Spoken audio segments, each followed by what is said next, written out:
Hello and welcome back to my football manager career. This is JC. All I'm going to do is go over a quick review of the last two matches we played, which was Bath and Oxford City. Bath, because obviously weren't happy with the result there, I changed to a new tactic being 4-4-2, and we ended up winning 2-0 against a similar ability team in the FA Cup with that tactic. We made a few new signings. This one's my most promising one due to the fact that he's got so much pace. We signed him as well, this guy, and then if I go to transfer and transfer history just to show you the rest, obviously we've seen him already, we signed him, and I'm going to put him in the senior squad, and we also signed this guy, I'm going to put him in the senior squad. So we got a good few transfers there. The only one we lost is this guy, which he's actually quite good, but I'm not going to take him back. Anyway, let's get going. Next game again is in the FA Cup. The game that we had in the league actually got rescheduled. Well, it weren't the league, I think it was the FA Trophy, which I think, as you can see on the 27th, gets redrawn. Palermo sack the manager. As you can see, I'm still getting some scouting reports coming in from players that I was looking at. Aaron Redford from Fulham. I doubt we'd have a chance of getting him.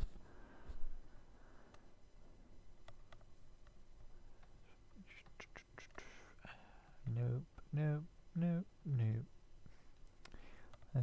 I'm going to try and stick to my strict regime of only signing 4 stars or above, just because anything less than that they're not worth keeping because they won't develop enough and they'll just basically be shite. And we have no players in the team of the week, so that's rather disappointing. Bruno going to the... Wow, he's actually quite good. Ivan Schnitch looks like Swansea had a good week as well. Lewis West Brom. Luke Shaw obviously will turn into one of the top prospects in the future. Let's hope that we can be at a club where we can sign him. John Ledley, apparently a good midfield player, but we're never going to even think about being able to sign him because we have no money. And that's just a training report, which to be honest we're not going to be too interested in because simple facts that there's not going to be much improvement on our players.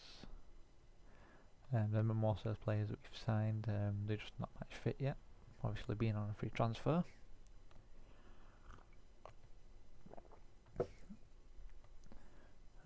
Good thing about our next matches is it's also at home, which should help us get a bit of momentum.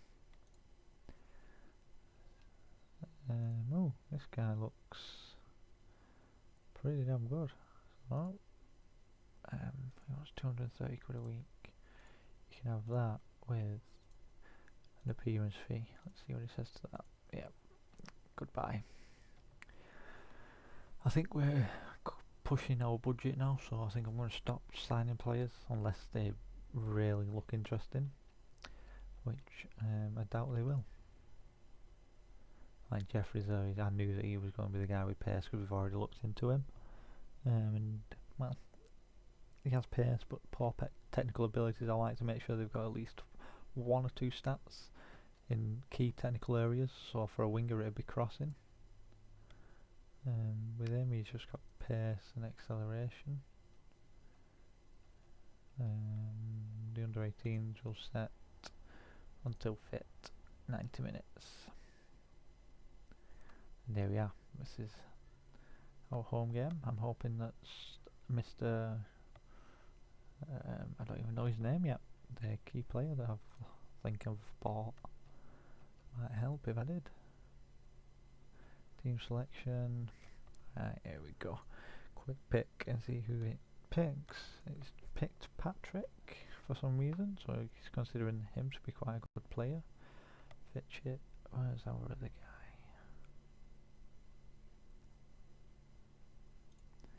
There he is, I've just seen him. Samuels, here he is. He's severely lacking in match fitness, but I'm going to play him anyway. Actually considering him not to be that good. But like I said, we'll play him and we'll see how well he does. And this guy here, you know what? I'm going to just, I don't know. I do. Patrick, who's 17. No, I'll keep him on for now. Give youth a chance, which is what they want us to do. Sutton have enough bottom seed and I expect them to win this comfortably. That show not to be made easy by the absence of Dan Woodward. Right, so basically we should win this. Player team advice, it just pressurises them. I'm going to put calmly, so get out there and impress me. I'm going to put this as control because we're favourites. We'll start there. And I would expect the players here to... Oh, and look, there he is. First game and he scores, and he's not even match fit.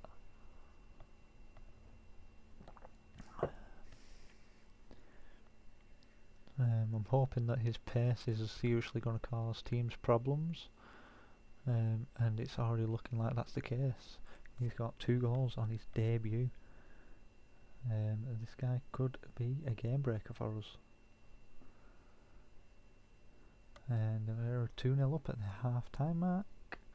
I'm going to passionately say I'm very happy with the way things are going, especially with our new signing. He seems to be exploiting the defenders quite easily. And let's see, he's got good dribbling, so I would expect him to start taking it past players as well. And there's the other 17-year-old scoring as well. All in all, good start. We're coming up now to the finish. I wouldn't expect any more from here on out, but you never know. And there we go. I'm going to say passionately, a very nice victory, well done. I was happy with that. Now we just need to win this one here in the league, and I'm hoping that the new signings can do something about that. There he is, making a major impact on his debut. There it is, 9.2 rating. He's actually he used to play for Arsenal as a youth player and then Forest, so that's quite an interesting career profile he's got there, and hopefully he can improve for us in the future. All aerial challenges, he don't play for aerial challenges, which to be honest I'm not bothered. And if we have a lack of fitness coach, well, that can be changed. Potential to be a key member for the first team squad. Oh, that's just as I thought.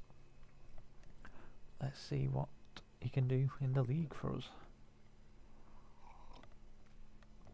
In the league, I'm going to play White behind him because of his finishing skill. So what he can't finish, White will make up for.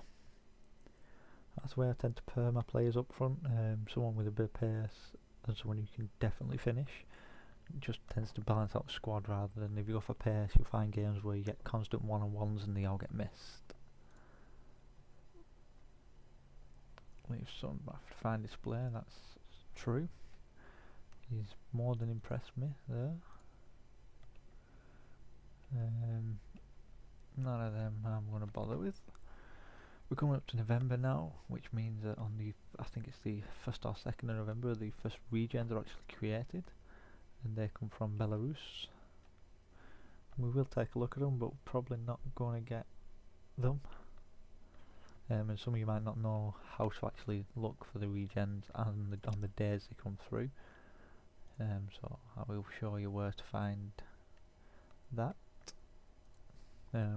As for actual dates, the best thing to do is force a result in the first leg, which is still drawn after deciding for extra time. Would you like to arrange extra time? Yeah, sure, why not?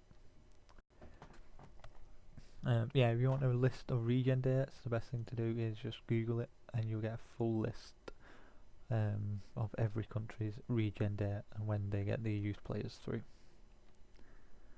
We've got Bradford, who are in League One, which means we're probably going to get hammered, but we will see, especially with people like him on the team.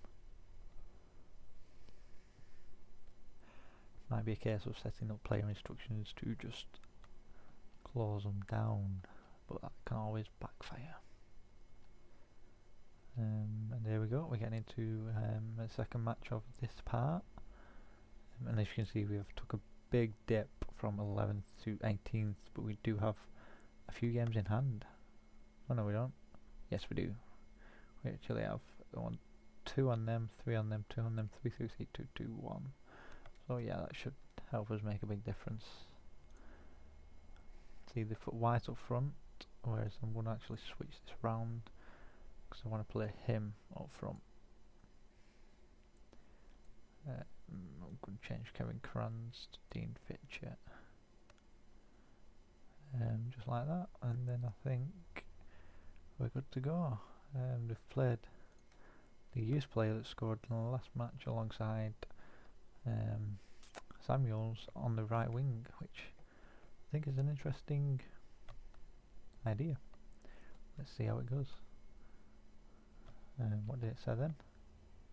Well, let us go back, but oh well. Show players apply team advice, close down. Passionate, what you could break us out of this bad run. Yeah, I'm going to set that.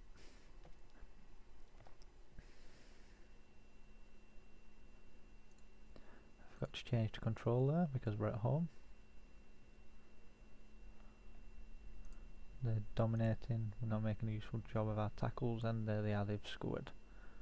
So it's clearly our home run league that we need to sort out. But I'm hoping that the boys look. There we are, we've got a penalty. I thought, imagine White's going to take it. No, Collins, and he buries it. So we're now 1-1, and Samuels, and he buries it. Absolutely unbelievable. He literally tore them apart on his own. There's still room for improvement. That's what I'm going to say there, because they've scored past us. So obviously it's not that they're not causing a threat, it's just that we've had the better opportunities, and it looks like we may get another one. And of course we do, and Samuels actually sets up a goal. This guy is going to be a key player for us already at the age of 20, was it? So I'm looking forward to how he progresses. This will be our first win in the league as the manager of Sutton. The other 2 or 3 we have lost, but we have won every game in the FA Cup. And that's Suarez again. So, but 5 minutes, I reckon we can hold out here. And there we are, there's Patrick running down the right, losing it. Gomes back to through to Samuels. Oh, I thought he would have buried that. I'm going to say cautiously. I got to win, boys. That was a very good point on a consistent basis. Obviously, they are going to be annoyed because, well, basically, they were the one that won it for us.